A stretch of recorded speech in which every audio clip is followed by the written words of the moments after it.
앞에 있는 제목이 있습니다. 시작. 절망의 한가운데서 주를 보라. 우리 한 번 더 큰 소리로 더 시작. 절망의 한가운데서 주를 보라. 아멘. 여러분들, 날 관계가 어려운 사람들이 있는 그 장소에 가기가 쉽지 않잖아요. 그런데 나를 너무나도 미워하여서 죽일 만큼 미워하는 사람들이 있는 그 장소로 찾아간다는 것은 여러분 정말 어려운 일일 것입니다. 그런데 우리 예수님께서 우리 잘 아는 것처럼 예수님께서 자기를 죽이려고 하는 사람들이 지금 예루살렘에서 기다리고 있는 것을 알고 있음에도 불구하고 그곳에 찾아가십니다. 우리 초막절날 명절에 찾아가셔서 그 위기 속에서도 담대하게 생명 걸고 진리를 선포하십니다. 예수님께서 찾아가신 목적은 좀 전에 말씀드린 것처럼 진리를 생명 걸고 진리를 선포하시기 위해서 우리 예수님께서 그곳을 찾아가신 것입니다. 어떤 진리의 말씀 우리가 선포했습니까? 우리 간단하게 지난번에 있었던 말씀 간단하게 너희가 초막절 매일마다 우리 이 그림 아시죠? 초막절에 실로하면서 물을 떠다가 성전에 올라가서 계속 물을 붓는 의식을 지금 계속 행하지 않습니까?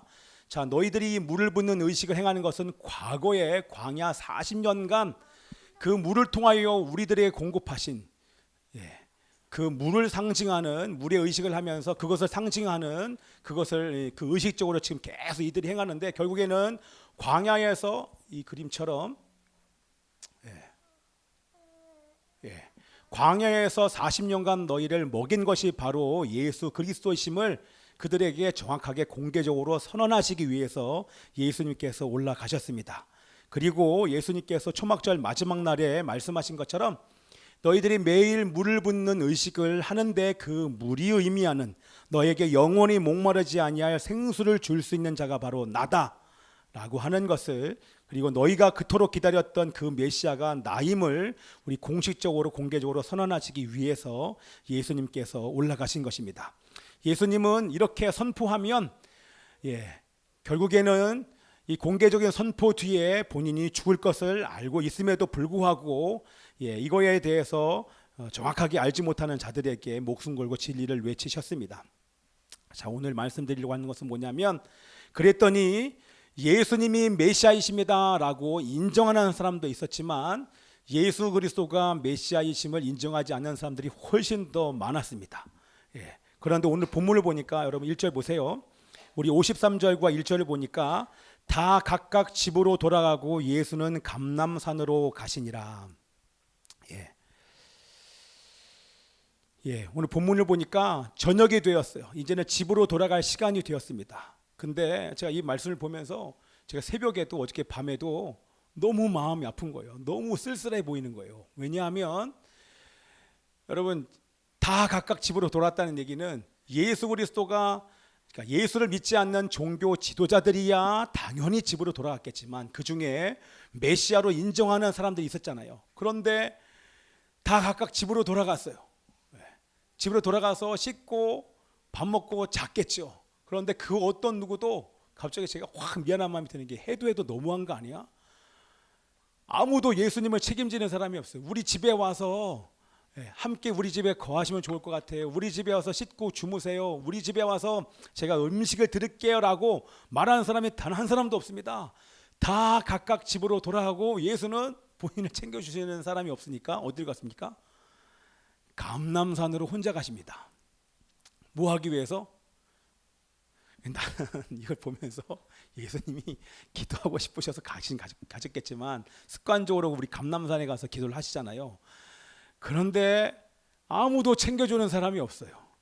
여러분 산에 가서 잔다고 생각하는데 여러분 말이 그렇지요. 여러분 가서 산에 한번 가서 자보세요. 예전에 우리 석중이랑 예중이를 데리고 우리 뒷산에 가서 12월 25일 날, 그때가 12월 25일이었지?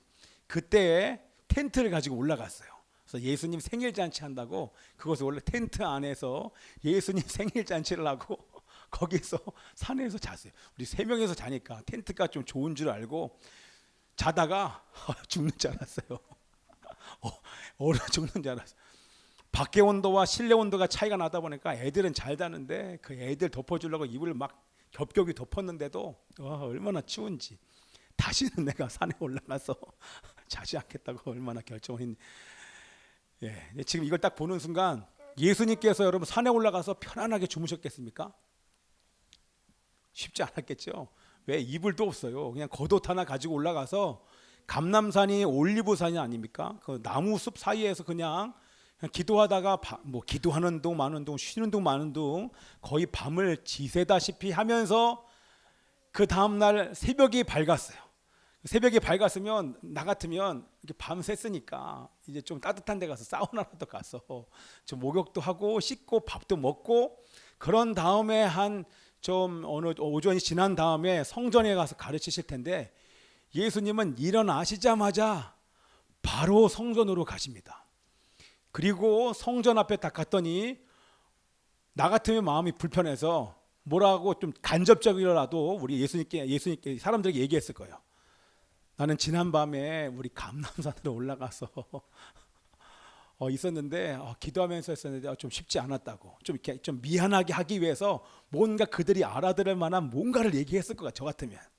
예. 제가 지금 씻지도 않은 상태에서 좀 죄송하다고 씻지도 않고 지금 이렇게 좀 깨져진 얼굴로 온 거 좀 이해해 달라고 라고 겉으로는 얘기하겠지만 속으로는 너희들 왜 나를 어떻게 너 그럴 수 있냐, 나를 그리스도라고 생각하는 너희들 어떻게 나를 집으로 부르는 건 고사하고 저녁도 대접해 주겠다고 하는 사람이 어떻게 한 사람도 없냐 이러면서 뭔가 제가 지금 웃으면서 얘기하지만 이게 뭔가 감정을 가지고 그들을 꾸짖을 수도 있고 뭔가 말씀하실 수 있는데 예수님은 전혀 그렇게 하지 않고 그들을 친절하게 정성을 다하여 말씀을 다시 가르치기 시작하십니다.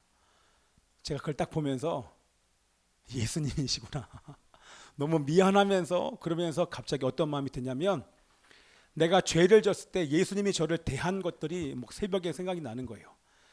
내가 주님 앞에 내놓을 수 있는 것이 죄밖에 없어서 이 죄를 가지고 주님 앞에 나왔을 그 순간에 보통 일반적으로 죄를 졌으면 우리 아들이 죄를 져보세요. 그럼 어떻게 됩니까? 어땠습니까? 우리 아들이 죄 짓고 왔어. 석중이가 죄 짓고 왔어. 우리 엄마가 태연하게 석중아 괜찮아 이렇게 됩니까?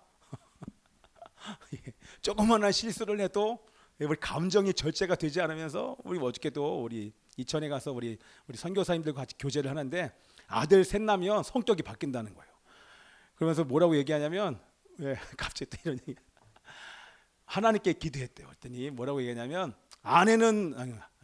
여자는 내가 만들었지만 아내는 네가 만들었다 이제 이렇게 얘기하면서 거긴 여자들 너무 좋아하더라고요. 뭐 성격이 바뀐다고 얘기했는데 왜냐하면 이 자식을 낳으면 우리 마음대로 안 되잖아요. 얼마나 힘들어요. 그렇죠? 자식을 왜 주신지 우리 알잖아요. 결국 우리를 연단시키기 위해서 자식을 많이 주신 거 아니에요. 그런데 예수님은 약간 배신감도 느꼈을 수 있고 마음이 불편할 수도 있었음에도 불구하고 간밤에 아마 추웠으면 더 마음이 불편했을지도 몰라요. 근데 그렇지 이스라엘 기온이 얼마나 급격하게 떨어집니까? 그 추운 데서 거의 밤 새다시피 하신 그 예수님이 성전에 오자마자 그 어떤 감정도 내색하지 아니하시고 그들에게 친절하게 다시 하늘나라 하나님의 복음을 그들에게 증거한다고 하는 것입니다. 자, 왜 그렇게 하시는지 어떤 마음이 들었냐면 이 본문 가지고 사실은 우리 이제 가늠하다 현장에 붙잡힌 여인에 대해서 제가 나눌 수 있겠지만 그렇게 보여주시는 그 목적은 바로 우리들에게도 그러한 삶을 살라라고 우리 주님께서 보여주시는 줄 믿습니다. 필요할 때만 주님을 찾더라도 언성을 높여 잘못한 일에 대해서 큰 소리로 꾸짖지 아니하시는 예수님, 오히려 다정하고 부드러운 목소리로 우리의 무지함을 깨우쳐 주시는 예수님, 죄로 인해 넘어져 주님 앞에 담대히 나갈 수 없는 순간에도 조용히 다가오셔서 죄를 깨닫게 해주시고 죄를 고백하는 우리를 용서해 주시고 불쌍히 여겨 두 팔 벌려 뜨겁게 맞아주시는 예수님, 쉽게 변화되지 않고 열매 맺지 못하는 우리를 오늘도 인내하심으로 기다려주시는 예수님, 그런 주님의 사랑이 있었기 때문에 온유함과 친절함과 용서와 오래 참음으로 우리를 대해 주셨기 때문에 오늘 우리가 여기에 올 수 있는 줄 믿습니다. 그리고 우리가 이만큼 변화될 수 있었던 것은 바로 그 주님의 이런 사랑으로 대해 주시는 그 주님의 성품이 있었기 때문에 오늘 우리가 이만큼 변화될 줄 믿습니다. 그리고 좀 전에 말씀드린 것처럼 우리에게 이렇게 대해 주신 것은 우리도 보고 배운 대로 영혼들을 대하라고 가르쳐 주신 줄 믿습니다. 그래서 이 말씀이 기억이 나더라고요. 우리 함께 이 말씀이 있습니다. 시작. 가서 너희 모든 민족으로 제자를 삼아 아버지와 아들과 성령의 이름으로 세례를 베풀고 내가 너희에게 분부한 모든 것을 가르쳐 지키게 하라. 여러분, 이 말씀에 이 지킨다고 하는 가르쳐 지키게 하라, 이 가르친다고 하는 것에 대한 그 의미는 조금 전에 여러분들에게 설명드린 것처럼, 여러분 이 말씀을 제가 쉽게 풀면 복음의 삶을 살면서 가르치는 얘기입니다. 여러분, 입만 벌려서 우리 다음 주에도 잔치하잖아요. 사람들을 불러 모아서 거기서 그들에게 이 복음의 메시지 증거하는 것은 여러분 어렵지 않아요. 너무너무 쉽습니다. 그런데 복음을 증거하는 것이 어렵다고 하는 것은 복음의 삶을 살면서 그들에게 복음을 가르치는 것이 어렵습니다. 그냥 복음을 전하라 이렇게 말씀했으면 너무나 쉬울 것입니다. 그런데 가르쳐 지키게 하라. 너가 복음의 삶을 살면서 그들에게 가르쳐야 그들도 구원받고 너도 구원받을 수 있기 때문에 이 복음의 삶을 살면서 가르치라는 말씀을 이 본문을 통해서 우리들에게 해 주신 줄 믿습니다. 예, 말씀에 순종하는 삶을 살면서 우리 주님께서 말씀하시기 여러 가지가 있잖아요. 내가 너희에게, 우리 이제 소중히도 이 말씀 외워요. 예수께서 나와 말씀하다 이르실 때 하늘과 땅의 모든 권세를 너희에게 주셨으니 그러므로 너희는 가서 모든 민족을 제자로 삼아 아버지와 아들과 성령의 이름으로 세례를 내가 너희에게 분부한 모든 것을 가르쳐 지키게 하라. 하나님께서 우리들에게 분부하신 모든 것 어떤 게 있습니까? 그 중에 기억나는 대표적인 것, 우리 이 말씀을 두 가지로 우리 요약할 수 있잖아요. 하나님 사랑과 이와 똑같이 이웃 사랑. 그 이웃 사랑이 세 계명인데 세 계명을 주시면서 그냥 이웃 사랑을 하는 것이 아니라 내가 너희를 사랑한 것 같이, 십자가의 사랑으로 내가 너희를 사랑한 것 같이 너희가 서로 사랑해야 된다. 예, 쉽지 않죠. 예, 어떻게 해요? 아무리 나의 마음을 불편하게 해도, 사실 이것 때문에 오늘도 아침에 회개를 하면서 내가 우리 아내를 대한 거, 우리 자녀들 대할 때 내가 함부로 대하지 않았는가, 감정적으로 대하지 않았는가, 내가 언성을 높이지 않았는가, 내가 그 아이가 변화될 때까지 인내함으로 기다리지 않았는가. 요즘 정말 많이 잘 기다려요. 우리 석중이들 제가 얼마나 많이 잘 기다렸는지. 옛날 같으면 벌써 다리 몽둥이가 그러나 집에 들어오든 들어오지 않던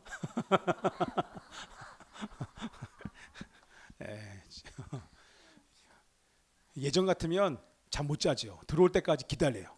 근데 요즘에는 못 기다려요. 언제 들어오는지를 몰라. 알아. 예전 같으면 한 12시쯤 넘으면 들어오는데 새벽 5시가 돼도 안 들어오는 경우가 있기 때문에 그래서 잡니다. 편안하게. 예.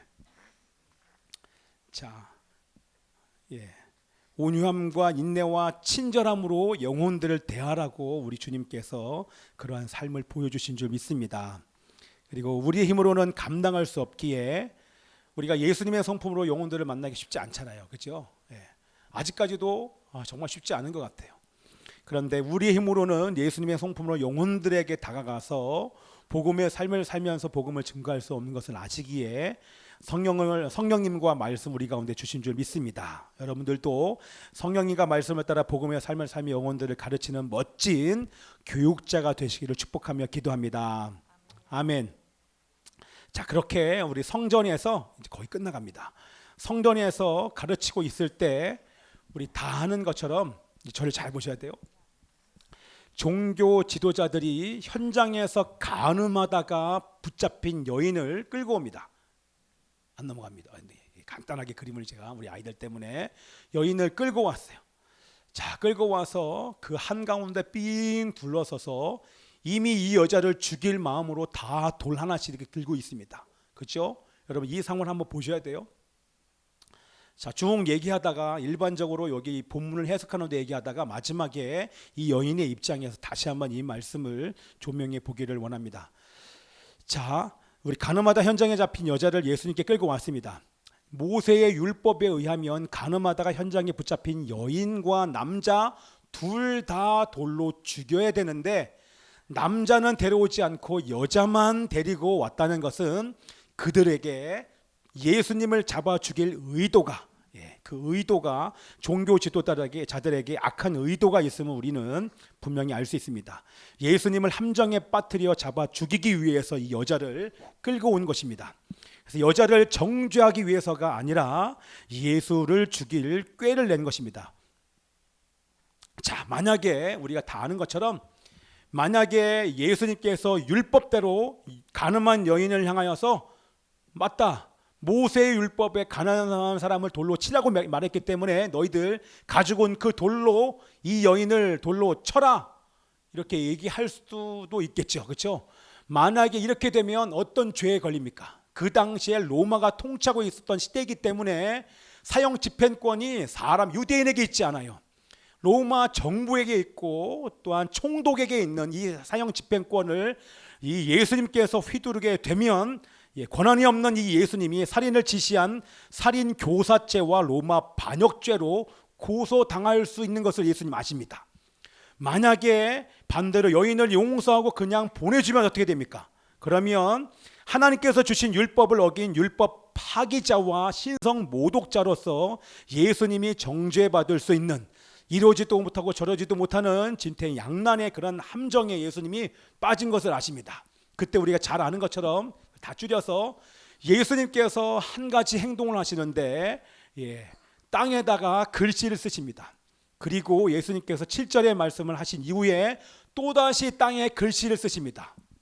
자, 이것은 어떤 것을 상징하냐면 우리 과거의 시내의 산에서 하나님께서 직접 그 두 돌판에다가 직접 계명을 적어서 율법을 직접 적어서 이스라엘의 백성들에게 주셨던 것을 상징을 합니다. 자, 하나님께서 이스라엘 백성들에게 율법을 주신 목적이 뭡니까? 목적은, 저를 잘 보셔야 돼요. 하나님께서 이스라엘 백성들에게 율법을 주신 목적은 이 율법을 통하여서 죄를 깨닫게 하기 위해서 이 율법을 주신 것입니다. 그죠? 마찬가지로 그때를 상징하면서 율법의 수여자, 율법을 주시는 그 하나님이신 예수님께서 이들에게 땅에 글씨를 쓰는 것은 그 돌판을 주시는 것을 상징을 하면서 땅에 뭘 썼는지 여러분 중요하지 않아요. 이거 가지고 어떤 사람은 이걸 썼을 것이다, 여러 가지 얘기를 하는데 그거는 여기 본문의 강조점이 아니에요. 쓰는 목적은 쓰시면서 이 성난 군중들, 돌을 들고 이 여인을 죽이려고 하는 그들이 잠깐 멈추면 글씨를 쓰는 동안 그들이 죄를 깨닫게 하기 위해서 예수님께서 글씨를 쓰십니다. 그리고 나서 깨달을 수 있는 말씀을 선포하는데, 그래서 제가 오늘 12절까지 말씀을 읽은 것이 왜 그렇게 읽었냐면 함께 12절 말씀 볼게요. 12절 말씀 함께 읽습니다. 시작. 예수께서 또 말씀하여 이르시되 나는 세상의 빛이니 나를 따르는 자는 어둠에 다니지 아니하고 생명의 빛을 얻으리라. 그러면서 우리 7절 말씀을 우리 주님께서 말씀하십니다. 두 번 땅에 글을 쓰시기는데 그 중간에 7절 말씀 선포하는데 같이 읽습니다. 시작. 그들이 묻기를 맞이 아니하는지라 이에 일어나 이르시되 너희 중에 죄 없는 자가 먼저 돌로 치라 하시고. 아멘. 죄 없는 자가 돌로 치라. 우리가 듣기로는, 우리가 보는 말씀 읽으면 바로 이렇게 감동이 오지 않지 않습니까? 그런데 그 순간에 율법을 창조하시고 하나님께서 이스라엘 백성들에게 율법을 주신 하나님, 전능하신 그 하나님이 직접 땅에다 글을 쓰시면서 그들에게 얘기하기를 하나님의 아들이 죄를 깨달으라고 율법을 주셨는데 그 하나님의 율법의 말씀을 그들에게 너희가 먼저 죄 없는 자가 돌로 이 여인을 쳐라. 그 얘기를 제가 쉽게 다시 한번 얘기를 하면, 내가 보니 너희 중에 그 율법에 비추어 보면 죄 없는 사람이 없다. 정말 율법대로 가늠한 여인을 돌로 치고 싶으면 너희 중에 하나님 앞에서 아무 죄도 짓지 않는 자가 먼저 돌을 들고 그 돌로 이 여인을 치라. 너희가 너희 생각에 한 번도 죄를 짓지 못한 사람이라고 너희가 인정하면 죄 없는 자가 먼저 돌을 들고 쳐라라고 하는 그 말씀이 떨어지자마자 그 말씀과 함께 생명의 빛이 그들 가운데 분명히 들어간 줄 믿습니다. 그 말씀이 들어가자, 말씀으로부터 그 빛이 비춰지자 그 마음 안에 지었던 그 모든 죄가 하나 둘씩 깨달아지기 시작합니다. 우리도 마찬가지 아닙니까? 우리가 예배를 드릴 때 어느 순간에 우리가 막 죄가 깨달아져요. 어느 순간에 갑자기 하나님의 말씀, 가사를 통하여서 또한 어떤 앞에서 예배를 인도하는 사람의 멘트를 통해서 뭔가가 하나님의 임재와 기름임 속에 갑자기 빛이 딱 들어오지 않습니까? 그때 막 죄가 깨달아지며 막 울면서 우리가 기도하는 것처럼 우리 하나님의 아들 예수 그리스도가 말씀을 기록하고 그들에게 말씀을, 죄 없는 자가 하나님의 말씀 앞에 비추어 아무 죄도 짓지 않는 자가 먼저 졸로 치라고 말씀할 때 그 말씀을 통해 빛이 들어가 그들의 양심이 찔리기 시작합니다. 말씀 앞에 자신들이 지었던 모든 죄가 생각이 납니다. 그리고 이해할 수 없는 광경이 벌어지기 시작합니다.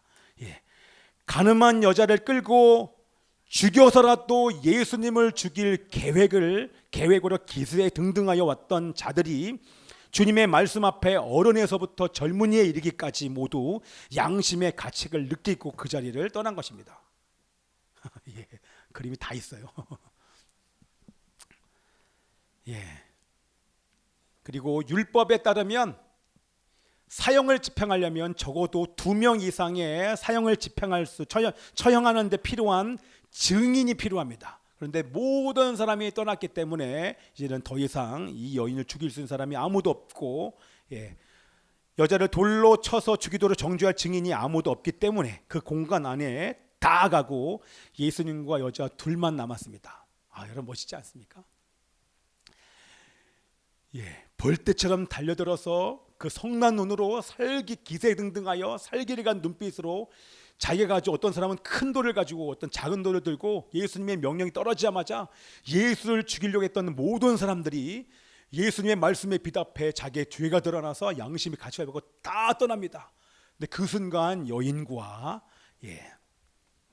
우리 예수님 둘만 남게 됩니다. 그때 예수님께서 말씀하시는 것이 우리 유명한 말씀, 우리 10절, 11절에 있는 말씀 함께 읽습니다. 시작.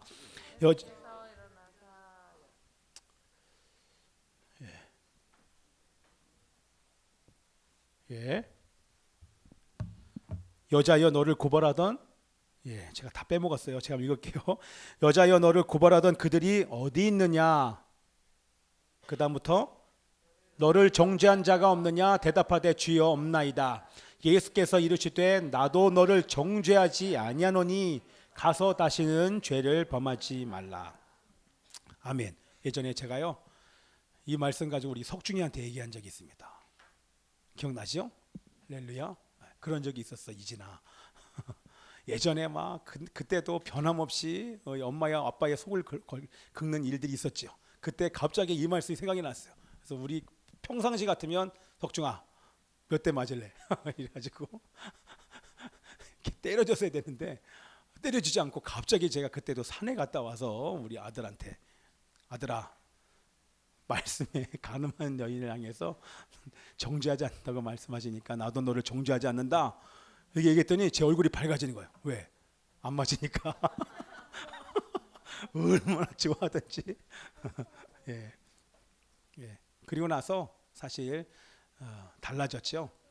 제가 어떤 일 때문에 이제 산에 올라갔는데 결국에는 하나님께서 저에게 보여주신 것은 다른 사람의 죄가 아니라 나의 죄 때문에 예수님께서 돌아가신 것을 깨닫고 나를 변화시키는 그런 계기가 되었던 적이 있었습니다. 자, 이제 이것을 우리 이제 마무리를 지으면서 소망을 반주해주고, 이 사건을 여인의 입장에서 보기를 원합니다. 우리 간략하게 보기를 원하는데, 여러분 지금 여인이 이 그림 하나 보여주면서 할까요? 자, 이 여인이 지금 한번 상황을 여러분들이 한번 상상을 해보세요. 여인이 지금 어디 있습니까? 간음죄를 지은 자신을 돌로 쳐 죽이기 위해서 돌을 들고 자기를 죽이려고 하는, 무섭게 쳐다보는 그 남자들 사이에 이 여자가 있습니다. 이 여자가 느꼈을 마음을 한번 새벽에 묵상을 해봤어요. 얼마나 두려웠을까, 얼마나 공포스러웠을까. 그냥 때리는 게 아니라 잠시 뒤면 저 사람들이 던지는 돌에 내가 맞아서 이제는 죽겠구나. 지금까지의 삶도 너무나도 절망스러운데, 왜냐하면 이 여인이 몸을 파는 여인 아닙니까?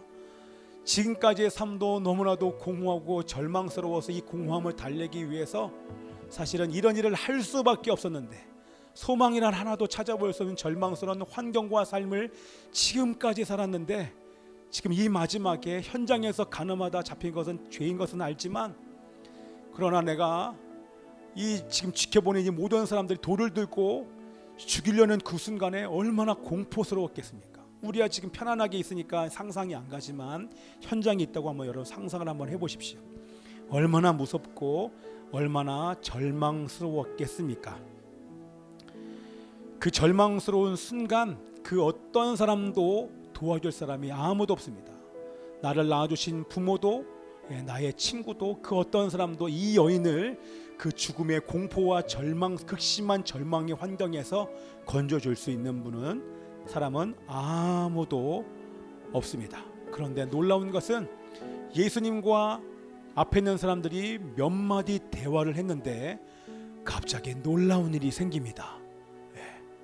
그 절망에 겹겹이 쌓여서 절망 가운데 완전히 죽음으로 치닫아야 될 그 순간에 절망이 벗겨집니다. 절망이 떠나갑니다. 공포가 떠나가고 죽음의 절망이 벗어지기 시작합니다. 다 벗겨지는 그런 기적과 같은 일이 벌어집니다. 그를 누르고 있었던 죄와 죽음의 공포와 절망이 눈 녹듯이 사라진 것입니다. 왜냐하면 그래서 저는 여기는 안 나와 있네요. 예수님과 남아있는 그 여자, 죽을 수밖에 없는 죄로 인해서 죽을 수밖에 없는 여자, 그러나 예수님께서 그 공포와 죄로 인한 공포와 죽음의 절망에서 건져주시기 위해서 오신 예수님이 같은 공간 안에 있다고 하는 것입니다. 이 장면이 갑자기 새벽에 생각이 나면서 얼마나 주님 앞에 감사를 드렸는지 모릅니다. 왜 이 여인을 둘러쌌던 죽음의 공포와 절망이 눈 녹듯이 사라졌냐면 영원한 생명의 구원자이신 예수님께서 그 여인과 함께 계셨기 때문입니다. 인간을 죄와 공허와 죽음의 절망에서 구해내실 수 있는 분은 오직 예수님밖에 없습니다.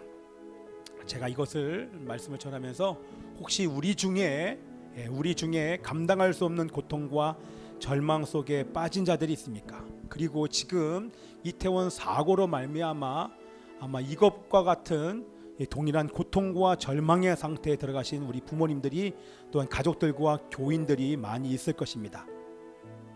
그런데 이 장면과 이 모든 상황 속에 이 장면을 대입시켜 보면 영원한 생명이시며 구원이신 예수님께서 그런 절망 가운데 고통스러워하는 그 영혼들을 구하시기 위해서 이 땅 가운데 오신 줄 믿습니다. 극심한 공포와 죽음의 절망을 주는 죄의 문제를 십자가에서 해결하기 위해서 그 예수님께서 오셨습니다. 그리고 그 예수님이 지금 우리와 함께 계시고 함께 계심을 우리가 믿습니다. 이것을 다른 각도에서 보면 만약에 이 여인에게 이런 절망스러운 일이 없었다고 하면 이 여인이 인격적으로 예수님을 만날 수 있었을까? 오히려 그 고통스러운 상황이 하나님의 살아계심을 경험하는 분명히 기회가 되었음을 믿습니다. 그러면서 이태원 사고가 떠오르면서 그렇구나. 이태원 사고로 인해 자녀를 잃고 감당할 수 없는 고통을 당하신 분들이 많이 있는데 분명히 믿기는 그 고통스러운 사건이 예수님을 인격적으로 만나는 기회가 될 줄 믿습니다. 아멘이죠? 그리고 더 나아가서 요즘 우리 교회에게 말씀하시는 것처럼 그 가정과 한국 교회와 이 나라와 민족이 예수님을 온전히 믿고 다시 출발하는 새로운 기회가 바로 이태원 사고인 줄 믿습니다. 그런데 오늘 이것을 말하는 초점은 여기 있습니다. 뭐냐면 여기서 끝나면 안 됩니다. 그들이 회복될 수 있도록 그 통로가 필요하다고 하는 것입니다. 전하는 사람이 있어야 그것이 기회가 될 수 있습니다. 우리 인생의 절망스러운 상황을 허락하신 그 이유는 이런 우리가 감당할 수 없는 하나님만 의지할 수밖에 없는 극심한 공포와 죽음과 같은 절망스러운 그 사건과 사고가 우리의 인생 가운데 그것을 허락하신 그 이유는 바로 그곳에서 회복되어 같은 절망을 느끼고 있는 자들의 마음을 이해하며 그들을 영원한 생명과 진리로 인도하라고 하나님께서 그 절망을 먼저 허락해 주신 줄 믿습니다. 여러분 이해되시죠? 자, 이걸 묵상하면서 나에게 있었던 일들, 제가 예전에 코로나 때문에 여기 이 백병원에서 어떤 한 분이 저한테 그렇게 말씀하시더라고요. 언제 한번 시간 되시면 저한테 연락을 달라고. 어떤 제가 아는 우리 동기 목사님인데 오랫동안 만나지 못했는데 그때 그 순간에 하나님께서 어떤 은혜를 주셨는지 그 간증을 제가 듣고 싶습니다. 돌아보면 정말 쉽지 않죠. 얼마나 어려웠는지. 저에게도 인생에 한 2번 정도 죽음의 위기가 있었잖아요. 조금만 더 가면 이게 인생의 마지막이구나 생각했어요. 그 순간에 하나님께서 거기서 회복시켜 주시는 그런 기적과 같은 일들 저도 경험했습니다. 왜 이런 일을 허락하셨을까? 12월 25일이 다가오면요, 그때 제가 병원에서 나와서 24일날 나왔잖아요. 24일날 제가 밤에 이렇게 혼자 있는데 갑자기 어떤 분이 보낸, 우리 예전에 같이 훈련받던 우리 형제가 저한테 문자를 보냈는데, 그분과 문자를 주고받으면서 내일이 예수님의 생일인 성탄절인 것이 그때 깨달아졌어. 갑자기 깨달아지면서 제 몸 상태는 지금 서울역에 갈 수 있는 상태가 아니었어. 그런데 갑자기 막 너무 슬픈 거예요. 하나님, 제가 당신의 살아계심과 당신의 나심을 증거해야 될 사명이 저한테 있는데 내가 몸이 아파서 서울역에 가지 못하는 이것 때문에 너무 마음이 아픈 거예요. 그때 정말 많이 울었어요. 막 울다가 뭔가 하나님의 인도하심이 있어서 분명히 확신 가운데 그때 이제 교회로 왔어요. 교회로 와서 24시간 마트에 가지고 그들에게 나눠줄 선물을 샀습니다.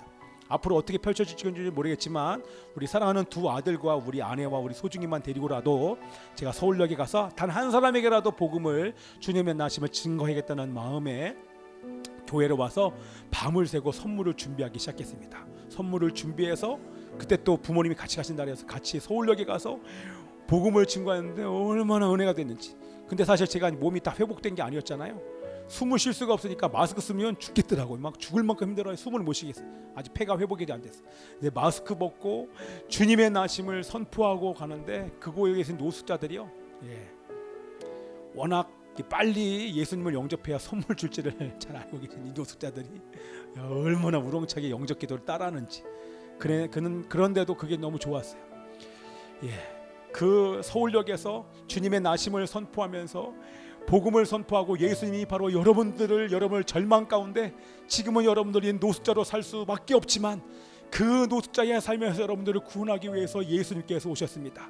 죄로 인해서 우리가 고통스러운 삶을 살 수밖에 없지만 그 모든 절망을 예수님께서 친히 몸소 감당하시고 우리들에게 소망을 주신 분이 태어나셨습니다. 그것 때문에 우리 예수님께서 오신 줄 믿습니다. 우리에게 이런 어려운 시간들을 허락하신 그 이유 왜 그렇습니까? 여러분들이 예수님을 통하여 그 절망에서 회복된 그 경험을 가지고 절망 가운데 고통스러워서 그곳에서 벗어날 수 없는 그 영혼들에게 먼저 그들을 절망 가운데 경험했던 그 경험을 가지고 그들을 이해하면서 동일한 경험을 가진 것을 가지고 그들을 이해시키고 그들 공감하면서 결국에는 그들의 절망을 해결할 수 있는 예수님께로 인도하게 하시기 위하여서 우리에게 그런 어려운 일들을, 절망스러운 상황을 먼저 허락하신 줄 믿습니다. 죽을 것 같은 절망의 순간이 있는 자가 있습니까? 그 문제를 이미 십자가에서 해결하신 예수님 앞으로 나오신 은혜가 있기를 기도합니다. 예수님 앞에서 어떤 문제와 아픔과 감정도 회복해 주실 줄 믿습니다. 회복되어 동일한 고통 가운데 있는 자들의 마음을 이해하며 그들을 예수님께로 인도할 통로로 우리를 사용해 주실 줄 믿습니다. 우리 믿음의 눈을 들어 주님을 바라보기를 원합니다. 우리 함께 이 찬양할까요? 믿음의 눈 들어 함께 찬양하겠습니다.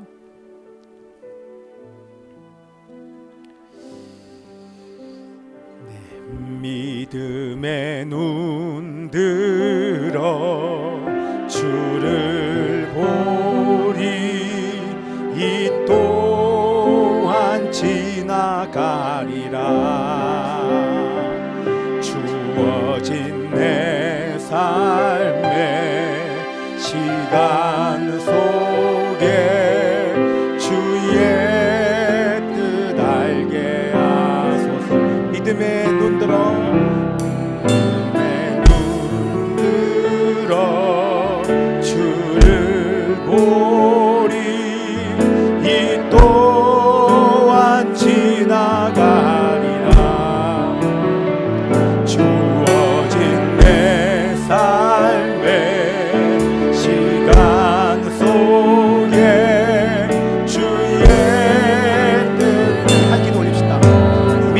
눈들어 주를 보리라. 눈들어 주를 보리. 이 또한 지나가리라. 주어진 내 삶의 시간 속에 주의 뜻 알게. 우리 함께 이 시간 기도하기를 원합니다. 살아계신 아버지 하나님이시여, 우리 인생의 절망의 순간을 허락해 주셔서 감사합니다. 어떤 순간에도 포기하지 않게 하여 주옵소서. 모든 절망을 해결해 주시기 위해서 오신 예수님을 기억하게 하여 주시고, 그 예수님을 영접함으로 모든 문제를 해결하게 하여 주옵소서. 회복되어 절망 속에 있는 자들을 위로하며 그들을 예수님께로 인도할 수 있는 통로가 되게 하여 주옵소서. 오늘 말씀처럼 성령님과 말씀을 따라 복음의 삶을 살며 복음을 전하는 멋진 교육자가 될 수 있도록 역사하여 주옵소서. 함께 동서로 기도합니다. 주여 아버지 하나님,